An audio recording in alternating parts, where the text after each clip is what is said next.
Bonjour à tous. Alors, on va passer sur la partie troubles nutritionnels et comportement alimentaire. Alors, je me présente, moi je suis le professeur Christine Poitou. Je suis médecin à la Pitié-Salpêtrière à Paris. Et donc, je suis endocrinologue nutritionniste pour adultes. Et je coordonne aussi à la Pitié le centre de référence maladies rares, obésité de cause rare, le syndrome de Prader-Willi, mais aussi tous les autres syndromes avec troubles du comportement alimentaire. Et donc, je vais faire cette présentation en duo avec ma collègue Béatrice Duberne, qui est donc pédiatre à Trousseau, donc aussi à Paris, et qui, elle, fait la même chose que moi, mais chez les enfants. Et donc, on fait la transition des enfants vers l'âge adulte. Et elle a aussi une labellisation récente, depuis 2 ans, Centre de référence maladies rares Prador. Donc, on va aborder aujourd'hui les aspects nutritionnels dans le syndrome de Mitten-L. Et j'ai envie de vous faire un petit sondage comme ça, à main levée, hein, voilà, sans vote vraiment voilà, bien établi. Mais diriez-vous que les personnes avec un syndrome Mitten-L ont des problèmes d'excès de poids, des problèmes avec l'alimentation? Est-ce que vous pouvez lever la main si vous pensez que oui? D'accord. Bon. Et puis, en fonction aussi de ce que Juliette a dit tout à l'heure, on va le voir, effectivement, c'est un problème relativement fréquent. Donc, on va un petit peu poser les bases de ce qu'on appelle les problèmes nutritionnels. Donc, on va surtout parler aujourd'hui d'excès de poids et de troubles du comportement alimentaire. On ne parlera pas du côté peut-être problèmes nutritionnels plus précoces avec des nutritions, mais on pourrait éventuellement l'aborder dans la discussion. Donc, pour évaluer la corpulence chez les individus, on utilise un index qui s'appelle l'indice de masse corporelle. En anglais, on dit Body Mass Index. C'est très facile à calculer, l'IMC, puisqu'on utilise le poids et la taille. Donc, dès l'instant où on a bien mesuré le poids, bien mesuré la taille, on a un indice de masse corporelle. Donc, les définitions sont un peu différentes chez l'enfant et chez l'adulte. Là, je parle au nom de Béatrice, puisque c'est elle la pédiatre. Donc, chez les enfants, on utilise des courbes d'IMC qui sont différentes chez les filles et chez les garçons. Et vous voyez, c'est ces courbes qu'on voit en noir ici. Elles évoluent en fonction de l'âge. Donc, c'est vraiment très important d'utiliser ces courbes, puisque un indice de masse corporelle, par exemple, à 20 sera élevé, vous voyez, à 20, on est dans le vert ici, sera élevé à 6 ans, alors qu'il est finalement, oui. Bah, tu peux montrer si tu veux, voilà. Un indice corporel à 20, par exemple, à 6 ans, voilà, il est au-dessus des courbes, alors même que si on va beaucoup plus loin en âge, vers 13-14 ans, il sera considéré comme dans les courbes, d'accord? Donc, c'est vraiment important de positionner en fonction de l'âge et aussi en fonction du sexe. Et donc, on a des définitions de l'excès de poids. Donc, l'excès de poids, donc tu vas montrer sur la courbe, donc c'est ce qu'on appelle le 97e percentile ou IOTF 25, ça c'est notre jargon, peu importe. Et puis on parle d'obésité quand l'IMC donc est au-dessus de l'IOTF 30. Voilà, Béatrice montre la courbe ici.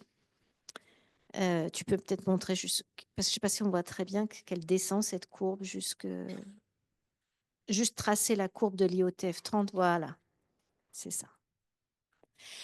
Donc, ça, c'est chez l'enfant. Et chez les adultes, donc on a une définition qui dépend plus de l'âge, donc à partir de 18 ans. Dès l'instant où on a un IMC supérieur à 25, donc entre 25 et 30, on parle de surpoids. Et au-delà de 30, on parle d'obésité. Et puis avec différentes classes, classe 2 au-dessus de 35, classe 3 au-dessus de 40. En fait, pour l'OMS, l'obésité, c'est un excès de masse grasse néfaste pour la santé, néfaste parce qu'il y a des complications, en particulier chez les adultes, des complications cardio-métaboliques, des complications respiratoires, tout un tas de complications. Et ces classes, en fait, d'IMC, elles ont été définies en fonction justement de ce risque de maladie, de développer des maladies, notamment à l'âge adulte, et aussi du sur-risque de mortalité. Donc, c'est comme ça vraiment qu'elles ont été faites. Et donc, l'indice de masse corporelle, comme c'est facile, poids et taille, c'est très facile à utiliser en clinique. La masse grasse, c'est un peu plus compliqué à évaluer. Et donc, on utilise l'indice de masse corporelle, qui peut avoir des limites, hein, puisque à même IMC, on peut avoir des petits individus qui ont un peu plus de masse grasse que d'autres, notamment quand on n'a pas beaucoup de muscles. Donc, ça, c'est quelque chose qui est très important pour nous en clinique, mais on va rester sur des choses assez simples pour vous donner des repères simples avec l'IMC. Alors, comment on régule en fait son poids? Eh bien, on régule son poids à partir de ce qu'on appelle la balance énergétique. Donc, la balance énergétique, c'est les apports et les dépenses énergétiques. Tout ça est quand même beaucoup régulé au niveau cérébral. Donc, on va voir qu'effectivement, dans les troubles du neurodéveloppement, on peut avoir des dérégulations de ces systèmes de régulation balance énergétique. Donc, les apports, c'est essentiellement l'alimentation.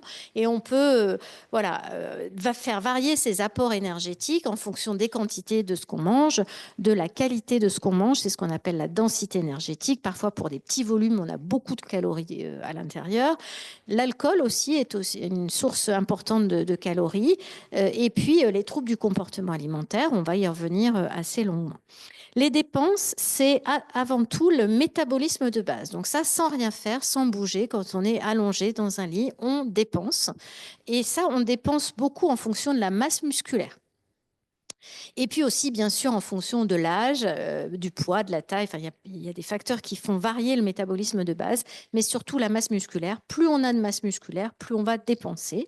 Et puis, il y a une part variable de la dépense énergétique qui est le mouvement, hein, c'est-à-dire quand on est très sédentaire et quand on fait des activités plutôt quand on fait des activités physiques, on va augmenter sa dépense énergétique. Et c'est ça qu'on peut vraiment faire varier finalement de façon active. Alors évidemment, l'activité physique, elle va aussi jouer sur la masse musculaire, donc elle peut aussi jouer sur le métabolisme de base. Il y a plein de choses qui vont modifier en fait tout ça.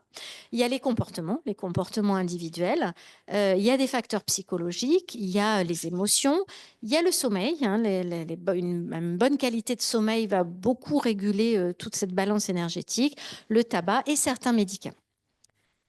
Et puis, il y a des facteurs biologiques, et en particulier la génétique. On va y revenir après. La génétique et en particulier l'hérédité familiale.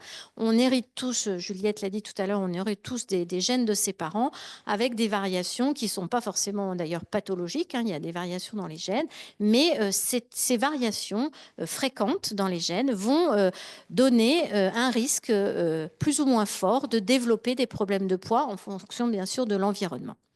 On peut avoir des anomalies génétiques plus rares, et on va y revenir, qui vont moduler en fait le fonctionnement du cerveau et donc aussi la neurotransmission. Ça, on va le développer un petit peu. Et puis, il y a aussi parfois des anomalies de développement du tissu adipeux, donc ça nous intéresse un peu moins aujourd'hui, et aussi des variations de microbiote qui peuvent influencer tout ça. Alors, dans les troubles du neurodéveloppement, là, on n'a pas encore parlé de MIT1L, mais c'est les troubles du développement en général. On peut avoir un déséquilibre de cette balance énergétique qui se fait très tôt dans la vie, avec une augmentation éventuellement des apports. C'est surtout lié aux troubles du comportement alimentaire. On va y revenir. La diminution des dépenses, elle peut se faire parce qu'on a une masse musculaire faible, une hypotonie. Je vous prends l'exemple, par exemple, de la trisomie 21, un syndrome assez fréquent. On a une obésité précoce aussi en lien avec une hypotonie musculaire. C'est aussi le cas pour le syndrome de Prader-Willi. Et donc, quand on a peu de muscles, on dépense peu au repos. Et donc, il suffit de petits écarts en fait caloriques pour prendre du poids de façon importante. Et puis aussi, quand on a une sédentarité augmentée et des activités physiques faibles, eh bien, on a des dépenses qui diminuent. Donc, il suffit de petits écarts en fait dans cette balance énergétique pour prendre du poids. Donc, les facteurs biologiques dont on parle, c'est les anomalies développementales, parce qu'il y a des anomalies des centres de régulation cérébrale, à la fois de la dépense énergétique et aussi des apports.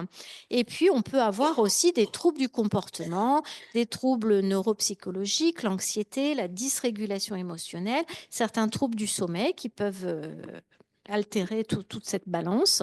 Et aussi les psychotropes, donc les psychotropes en particulier certains antiépileptiques comme la dépakine, les psychotropes en particulier les neuroleptiques qu'on peut donner pour réguler le comportement, d'accord, mais qui vont altérer en fait certaines zones centrales de régulation de la balance énergétique.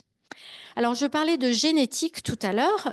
Effectivement, l'obésité, c'est, on peut dire, une maladie génétique. Les formes les plus fréquentes de l'obésité, c'est les formes, ce qu'on appelle communes, où l'environnement est très très important. D'ailleurs, souvent, c'est des formes qui se développent plutôt à l'adolescence ou chez les adultes.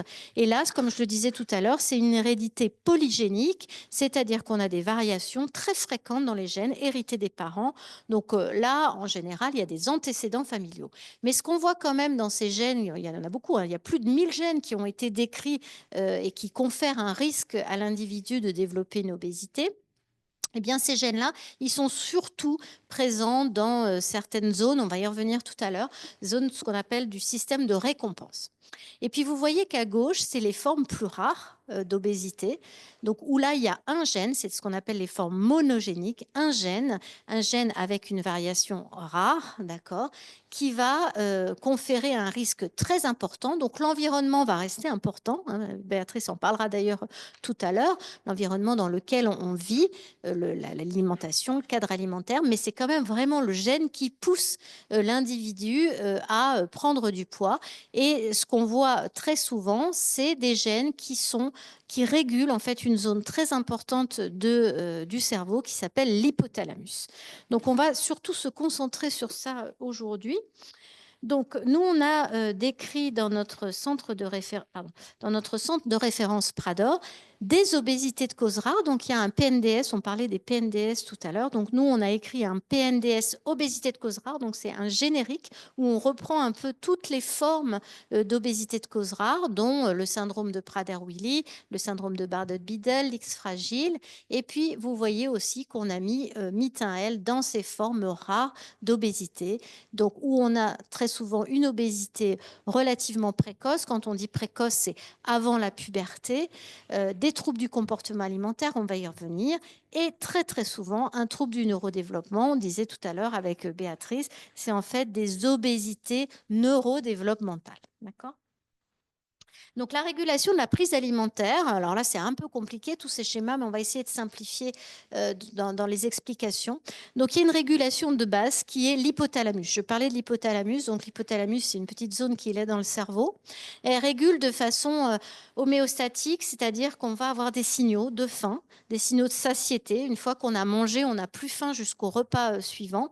Et ça, c'est vraiment régulé par la périphérie, nos organes périphériques, le tissu adipeux avec une hormone qui s'appelle la leptine, et puis l'intestin qui envoie aussi des signaux avec toutes ces hormones qu'on a mis là, ce qu'on appelle les entérohormones. Elles vont aller dire au cerveau, là ça y est, je suis en train de manger, ça va mieux, j'ai plus faim. Et puis la leptine va aussi dire, elle vient du tissu adipeux, elle va dire non, là ça va, j'ai des réserves énergétiques qui sont là, j'ai un tissu adipeux qui est confortable, mon cerveau doit réguler en fonction de mes besoins. D'accord ? Donc ça c'est vraiment la régulation de base. Et donc dans l'hypothalamus, on a des neurones.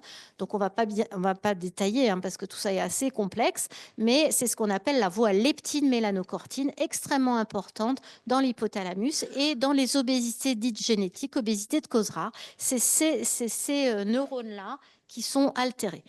Alors, dans MIT1L, on ne sait pas hein, trop ce qui se passe. Nous, notre impression, c'est que probablement, compte tenu des symptômes, etc., il y a probablement des anomalies de cette voie-là, ou en tout cas d'autres voies qui régulent cette voie-là. Et puis, il y a une autre régulation qui s'appelle plus hédonique. Ça, c'est le système de récompense. Et je vous disais tout à l'heure hein, que dans les formes plus communes, voilà, on a probablement chacun un peu des susceptibilités à avoir la nourriture un peu comme une récompense, un peu. C'est pas de l'addiction, hein, voilà, mais c'est vraiment plus, voilà, la nourriture fait plaisir. De toute façon, la nourriture fait plaisir, mais de façon parfois un petit peu plus, on va dire, non physiologique, et donc implique effectivement des prises de poids. Et puis ça, c'est le cerveau. cerveau, et c'est toutes ces zones que je viens de citer, l'hypothalamus, le noyau accumbens, ça c'est le système de récompense. Bien, vous voyez toutes ces flèches-là qu'on voit là, c'est que en fait, tous ces systèmes sont intriqués entre eux. Donc, dès l'instant où il y a des anomalies neuronales dans certaines de ces zones, eh bien, ça va impacter les autres. Puis, il y a une autre région qui est importante dans la régulation du comportement alimentaire, c'est le cortex préfrontal. Et ça, c'est la régulation volontaire de son alimentation. Donc, bon, chez l'enfant, elle existe moyen. Les parents sont obligés quand même beaucoup de cadrer. Normalement, chez l'adulte, on a un contrôle volontaire de son alimentation en fonction de, bah oui, voilà, il faut que je fasse attention parce que quand même, là, ça y est, j'ai assez mangé, et puis ma santé ultérieure, etc. Et dans certaines pathologies, en particulier, quand il y a une déficience intellectuelle, des troubles du neurodéveloppement, ce contrôle volontaire, vraiment, il a du mal à se mettre en place, et en particulier aussi chez les adultes. Et puis, il y a plein d'autres facteurs qui modulent le comportement alimentaire. Là, on a vu les facteurs biologiques, donc c'est ce qu'on voit ici. Mais il y a plein d'autres choses. On est tous amenés à se dire, tiens, là, comment ça se fait que j'ai faim alors que voilà, j'ai mangé 1 heure avant? Il y a des facteurs émotionnels, le stress, des traumatismes, la stigmatisation. Ça peut effectivement impacter le comportement alimentaire. Des facteurs extrinsèques, comment on a la nourriture à disposition, comment j'ai été habituée à manger dans mon enfance, comment ma famille, ma culture m'a finalement éduquée, et l'apprentissage du comportement alimentaire, l'entourage, voilà. Et tout ça, et puis les psychotropes, on en a parlé, et le sommeil. Le sommeil, il y a vraiment, enfin, il y a une régulation en fait centrale par le sommeil de certains mécanismes de régulation de la prise alimentaire. Et tout ça pour dire aussi que le comportement alimentaire, il varie beaucoup au cours de la vie. On peut avoir des anomalies à un moment donné, et puis ensuite ça s'améliore, et puis ça revient, etc. Et tout ça beaucoup en lien effectivement avec ces facteurs qui sont externes en fait, pas intrinsèques. Et donc les troubles du comportement alimentaire, ils sont multiples, mais ce dont on parle aujourd'hui, c'est plutôt des problèmes les signaux là dont je parlais, la faim, le rassasiement, la satiété. La satiété, c'est vraiment l'absence de faim entre 2 repas, être capable de ne pas manger pendant normalement au moins 3-4 heures, 5 heures, 6 heures, être capable de jeûner. La nuit, on jeûne. Si on n'est pas capable de jeûner plus de 9-10 heures, vous voyez, on se dit, bah, tiens, il y a peut-être des petits problèmes de satiété. On peut avoir une tachyphagie, c'est-à-dire on mange très vite. Ça, c'est embêtant, la tachyphagie, parce que je vous ai parlé tout à l'heure des hormones de l'intestin qui arrivent au cerveau pour dire, là, je suis en train de manger, là, ça va mieux, je commence à me remplir, je suis rassasiée. Ben, quand on mange très, très vite, ces signaux, ils arrivent, en fait, il faut mettre, ça met un peu de temps, ces signaux, à s'activer. Et de manger très vite, ben, ça empêche quand même un peu les signaux d'arriver au cerveau. L'impulsivité alimentaire, la recherche de nourriture, et puis d'autres troubles qui peuvent également exister. Alors revenons maintenant au syndrome de Mitael. Donc Juliette a montré tout à l'heure son étude. Donc en effet, dans cette étude où il y avait, vous voyez, 40 individus, donc d'âge moyen 8,4 ans, avec donc des enfants, des petits-enfants, mais aussi des adultes, eh bien, il y avait quand même 60% qui présentaient un surpoids ou une obésité, avec quasiment la moitié des troubles du comportement alimentaire, voilà, déclarés. Ça, c'est les courbes de poids qu'elle a montrées, avec des courbes de poids qui sont très variables d'une personne à l'autre, mais qui montrent quand même qu'il y a des enfants qui démarrent voilà, des prises de poids. C'est les courbes que je vous ai montrées tout à l'heure. Ici, c'est, je pense, je lis pas très bien, mais ça doit être le 97e. Voilà. Donc, avec effectivement des prises de poids qui peuvent arriver tôt. Alors ça, c'est les slides que m'a donné Juliette. Donc, c'est le travail qu'elle fait en ce moment. On ne va pas vous montrer de résultats parce qu'elle est en train d'analyser tout ça. Mais elle a effectivement pu interroger des familles d'enfants et d'adultes, et puis faire des questionnaires. Béatrice va y revenir tout à l'heure. C'est des questionnaires qu'on utilise en pratique clinique pour, d'une part, dépister les troubles du comportement alimentaire, les évaluer au cours du temps. Moi, je les utilise aussi chez les adultes. Et là, par exemple, il y a un exemple du CEBQ, Child Eating Behavior Questionnaire. avec quelques questions relativement simples et ça évalue en fait des dimensions. Donc là, je vous montre les 4 premières questions, hein, mais mon enfant aime beaucoup manger, mon enfant mange davantage quand il ou elle s'inquiète, mon enfant a bon appétit, mon enfant termine ses repas rapidement. Donc c'est des dimensions qui vont être donc l'alimentation émotionnelle, les défauts de satiété, le fait d'être très sensible à la nourriture. Voilà, il y a plusieurs dimensions dans ce questionnaire, mais Béatrice va vous parler tout à l'heure d'autres façons aussi d'évaluer le comportement alimentaire. Et donc, dans l'étude que fait Juliette actuellement, donc il y a 20 patients, donc des enfants surtout et des adultes, des femmes et des hommes à peu près répartis. Vous voyez que l'âge au moment de l'étude, c'est 9,5 ans, et quand la déclaration en fait de l'âge du début des troubles alimentaires et de la prise de poids, c'est tôt, hein, c'est 3 ans. Donc vraiment pour nous, ça fait partie, hein, encore une fois, de ces obésités de cause rare avec un risque important de développer très tôt ces problèmes alimentaires. Donc je vais passer la parole à Béatrice qui va vous donner voilà, plus d'informations sur le côté prise en soin. Merci. Bonjour à tous. Écoutez, je suis très contente d'être ici.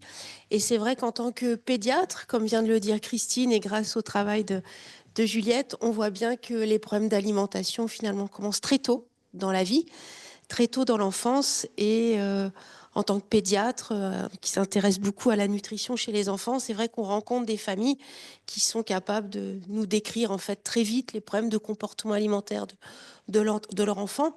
Et en fait, l'idée de cette prochaine diapositive, c'est de finalement vous dire quels sont un peu les signes qui doivent nous alerter, qu'est-ce qu'il faut faire quand on voit ce genre de comportement, et puis peut-être éviter l'évolution de l'obésité. Au cours du temps, puisque comme Christine l'a dit, finalement, au cours du temps, à l'âge adulte, c'est vrai que les problèmes d'obésité peuvent apparaître en général, et encore plus quand on a un problème de neurodéveloppement. Donc, la chose qui est vraiment importante, c'est qu'on a tendance à dire c'est uniquement ce que je mets dans l'assiette qui va provoquer les problèmes de poids. En fait, comme Christine l'a dit, c'est très multifactoriel. Et donc, l'évaluation pluridisciplinaire, elle est vraiment importante.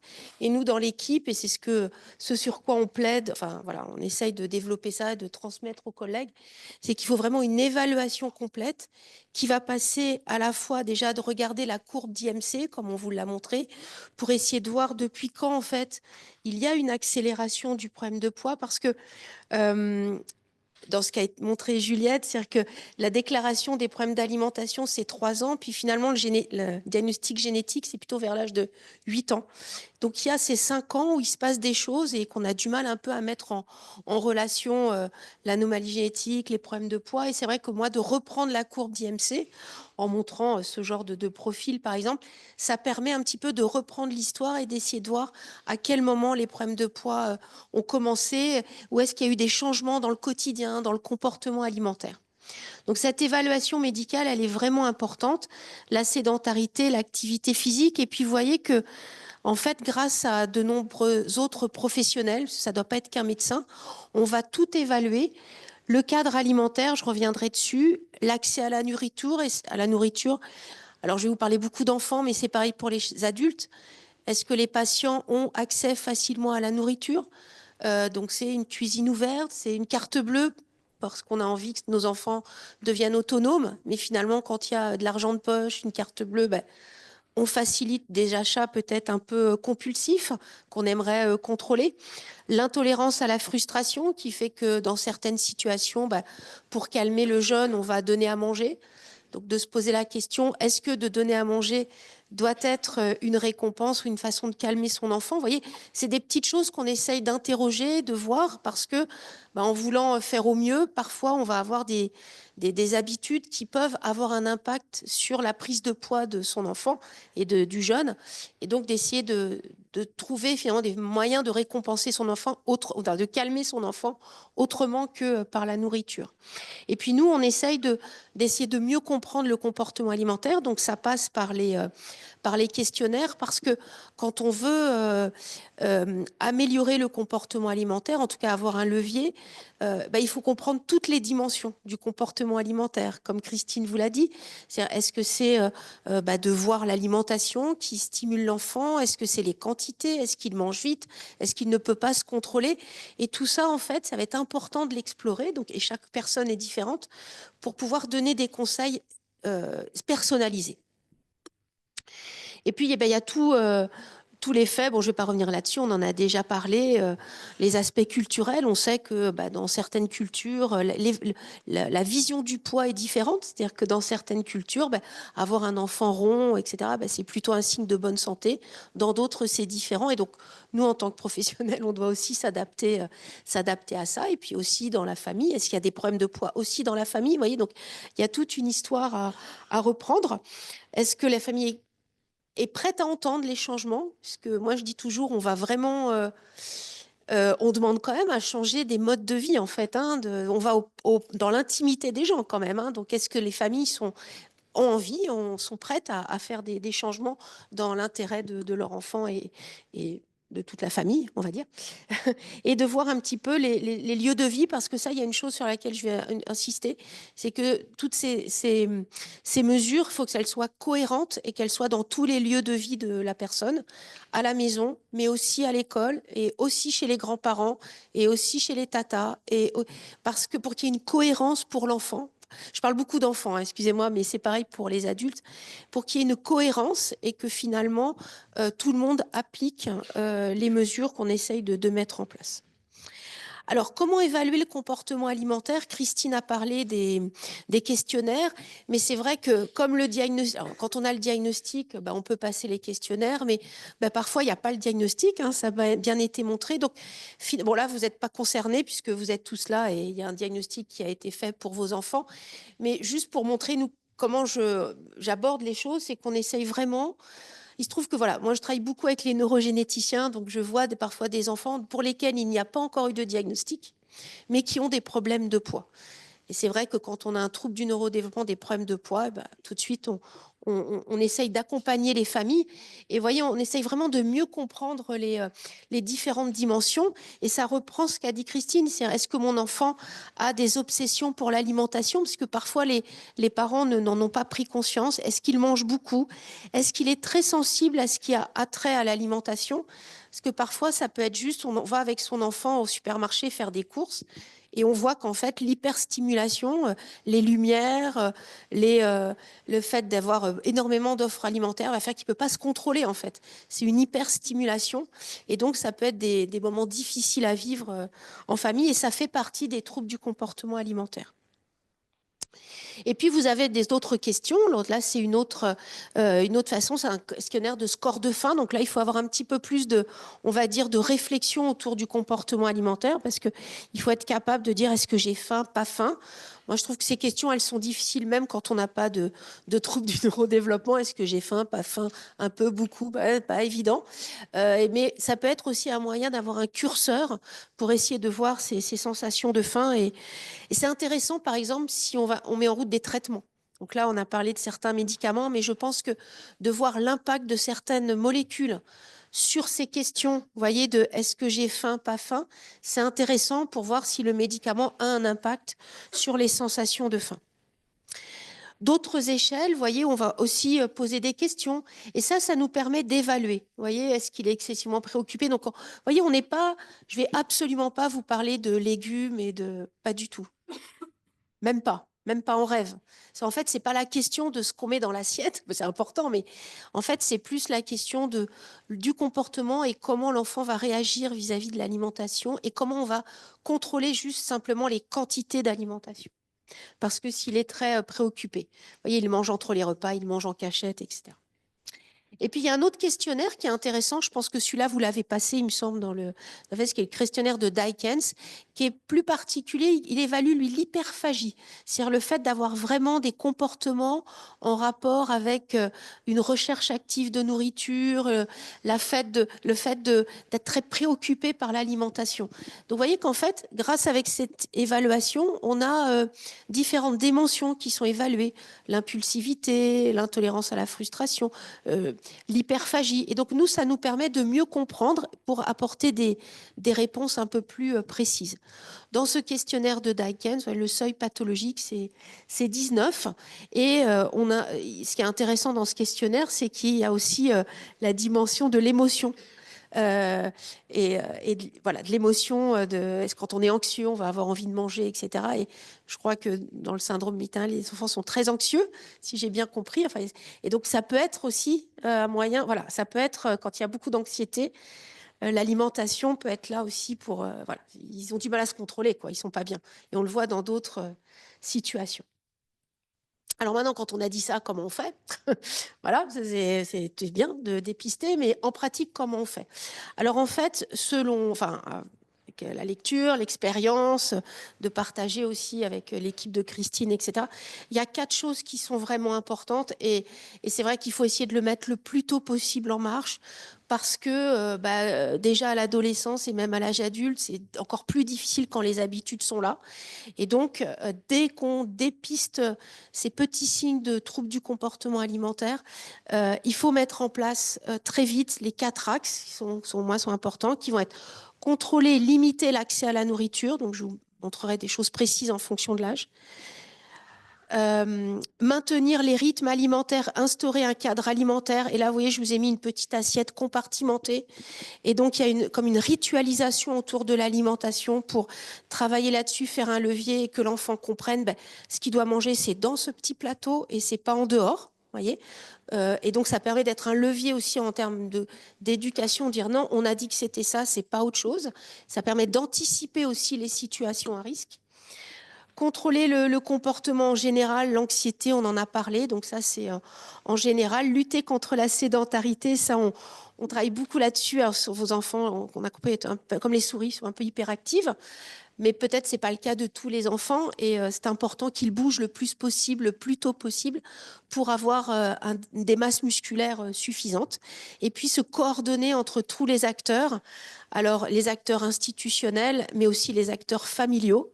Et là, je vais juste dire un tout petit mot sur les grands-parents qui parfois se disent mais t'es pas gentil avec ton enfant.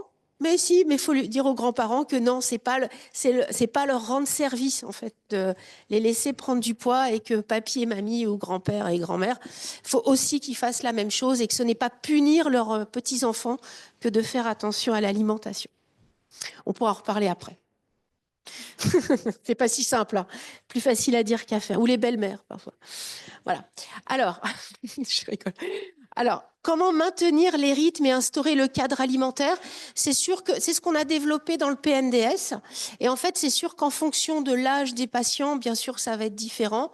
Donc, je vous ai mis en gros, finalement, quand ça commence très tôt, on le voit parfois dans certaines formes génétiques, on va déjà aider les familles très tôt, en fait, dans la prise des repas et essayer de limiter les prises alimentaires interprandiales. C'est ça dans le rythme alimentaire, qui est des moments de jeûne, qui est des moments, il faut que l'enfant puisse jeûner et qu'il y ait ce cadre, ces horaires. Et donc, on va être un peu dans la ritualisation même des repas, quitte à faire manger l'enfant plus tôt, décaler l'heure du repas parce qu'il ne peut pas attendre. Voyez, donc, c'est l'environnement, en fait, qui soit s'adapter. Et si, oui, il y a un message, j'ai envie de passer, qui est finalement vos enfants, vos jeunes adultes, peuvent s'adapter, mais il faut quand même que ce soit l'environnement qui s'adapte le plus parce que comme ils ont ce problème de régulation, c'est encore plus compliqué pour eux de s'adapter à ça. En âge scolaire, avec la diététicienne, je vais vous montrer juste après, on va vraiment essayer de travailler sur une répartition des aliments. Alors, répartition, ça ne veut pas dire vous allez manger tant de légumes, c'est plus dans la répartition on appelle ça, nous, les trucs. Je vous montre juste une diapo juste après. Voilà, c'est les trucs. Donc, c'est de dire, voilà, la famille va contrôler ce qu'on met dans le contenant, on va dire, mais l'enfant, il sait qu'il a 3 trucs. 3 trucs le matin, bon c'est un exemple, hein. 3 trucs le matin, 3 trucs au déjeuner, au dîner et 3 trucs au goûter. Et moi je dis aux parents, peu importe le truc en fait. peu importe le truc. Il sait qu'il a 3 trucs. Et donc, si on met ça en place au fur et à mesure, on peut changer. Ben, ça va peut-être pas obligatoirement être le gâteau, ça va plutôt être un laitage, etc. Et avec un contenant, par exemple, on essaye, nous, de travailler avec des petits plateaux. Alors, avec le super-héros qu'il aime, etc. Avec un petit plateau et des contenants. Et là, en fait, vous contrôlez la quantité et l'enfant peut être content parce que ben, il a son plateau à lui avec ses contenants. Puis quand il mange, il voit arriver, je sais pas de patrouille, ou, peu importe. Et donc, c'est un peu un moyen un peu de canaliser au niveau des quantités et du coup de travailler sur, ben, tu as ton truc là, tu dois pas aller manger dans l'assiette de ton frère ou de ton père. Non, c'est à toi ça. Mais personne vient manger dans ton assiette, mais toi, tu vas pas manger non plus dans l'assiette des autres. Vous voyez, c'est un moyen de canaliser le comportement et d'entrer dans la ritualisation.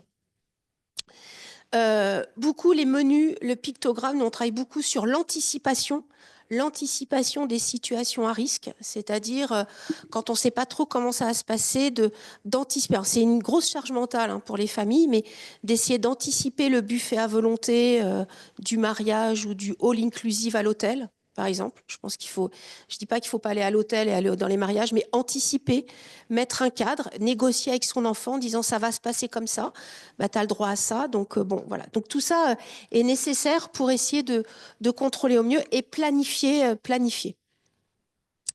Ça crie, c'est l'heure de manger peut-être.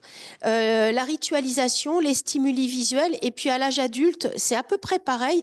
Et il y a quelque chose que j'aime bien, c'est pas de doute, pas d'espoir. C'est-à-dire qu'en gros, bon, ça c'est une grosse ritualisation, c'est de dire, ben voilà, l'enfant sait déjà ce qu'il va manger, c'est prévu, donc c'est ça l'anticipation. Donc, ben, c'est comme ça, point final. Et quand on le met au fur et à mesure, vous, ça vous permet d'avoir un levier en disant, ben, non, on avait dit que c'était comme ça. Tu n'auras pas autre chose. Non. Et du coup, il va normalement, au fur et à mesure, les enfants l'acceptent. Je dis pas que ça se fait la première fois, hein. Mais petit à petit, on peut arriver à travailler là-dessus et peut-être contrôler un peu mieux l'intolérance à la frustration quand il y a un événement qui n'était pas prévu, de travailler au mieux. Je dis pas que c'est magique, hein, on est bien d'accord, hein, mais c'est des pistes que je vous donne. Ensuite, l'aspect alimentaire. Alors nous, on travaille beaucoup là-dessus, et ça, c'est les parents qui peuvent le mieux travailler. C'est pour éviter en fait la stimulation de vraiment, en fait, qu'il n'y ait rien qui soit dehors, en fait, dans la cuisine. C'est-à-dire pas de stimulation visuelle. Même la pomme qui traîne dans le, bah non, en fait, même pas la pomme. C'est-à-dire qu'on range tout, on met éventuellement dans des boîtes. Éventuellement, si l'enfant est capable d'aller farfouiller, eh ben, c'est caché autre part. Pour donner, j'ai une famille, comment dire, ils n'ont pas de syndrome de Mittenel, mais il y a une autre pathologie génétique. Ils ont 2 enfants atteints, ils ont 2 cuisines. Ils peuvent se le faire, hein. Tout le monde ne peut pas avoir 2 cuisines, mais ils ont une cuisine au quotidien où il n'y a rien dedans et une autre cuisine où la maman va cuisiner, où il y a le stock en fait. Vous voyez. Alors bien sûr, tout le monde ne peut pas faire ça, mais c'est des petites choses pour essayer de limiter les stocks de choses qui sont à la maison, pour essayer qu'il n'y ait pas d'alimentation disponible. Et chez les adultes, j'en ai déjà parlé, attention lors de l'autonomie, quand il y a des problèmes de comportement alimentaire, effectivement, d'éviter les stimuli. On a quelques exemples de jeunes hein, qui ont un peu d'argent de poche et qui s'arrêtent en fait. Acheter de la nourriture. Ils disent non, les parents pensent que tout va bien, mais en fait non, ils vont acheter de la nourriture. Donc après, c'est tout l'enjeu de l'autonomie et le fait de contrôler le poids. Donc ça, c'est à discuter pour chaque patient. Et puis sur le comportement, bah, c'est pareil, anticiper, comme je vous disais, pas de surprise. Climat de confiance, ça c'est vraiment, vraiment important. Et c'est vrai que l'alimentation ne doit pas être un levier de punition ou de récompense.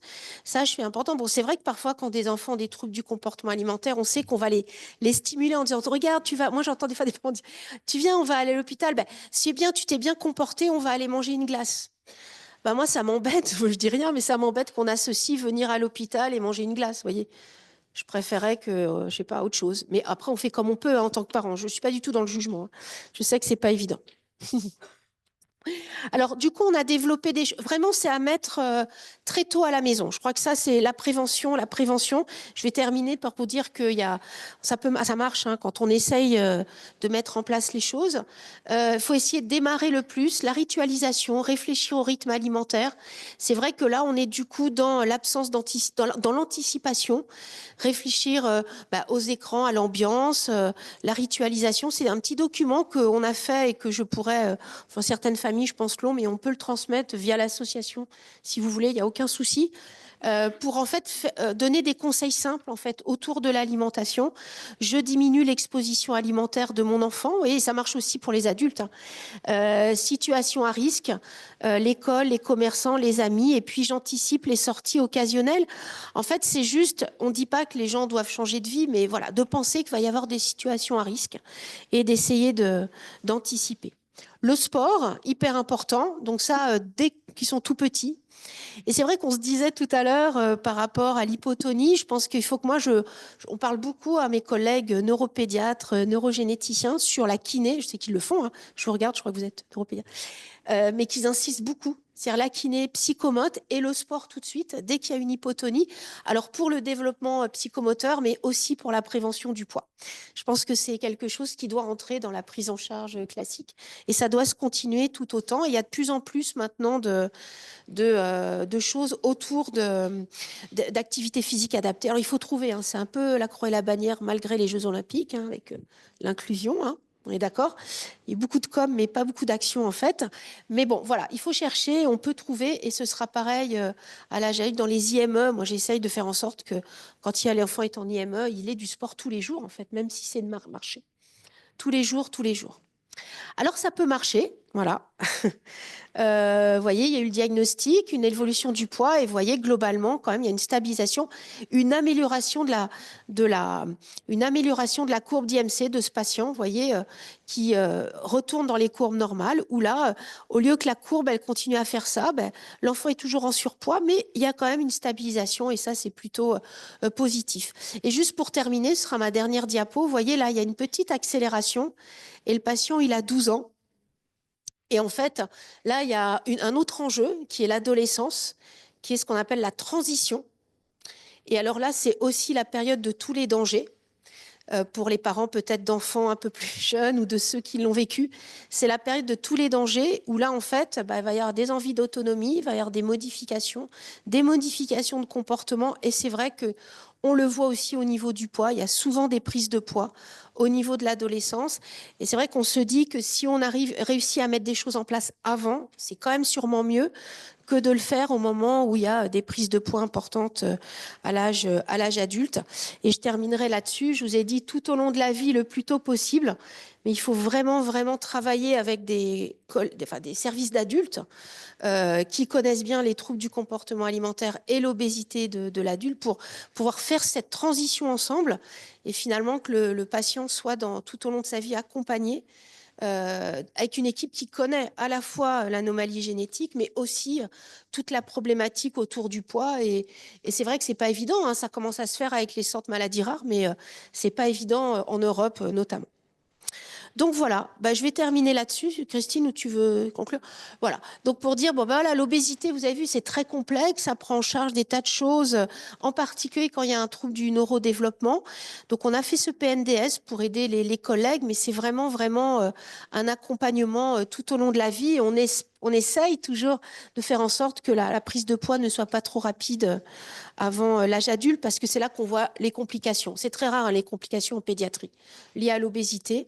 Mais par contre, à l'âge adulte, c'est vrai que c'est là où, en fait, ça multiplie les handicaps, je dirais.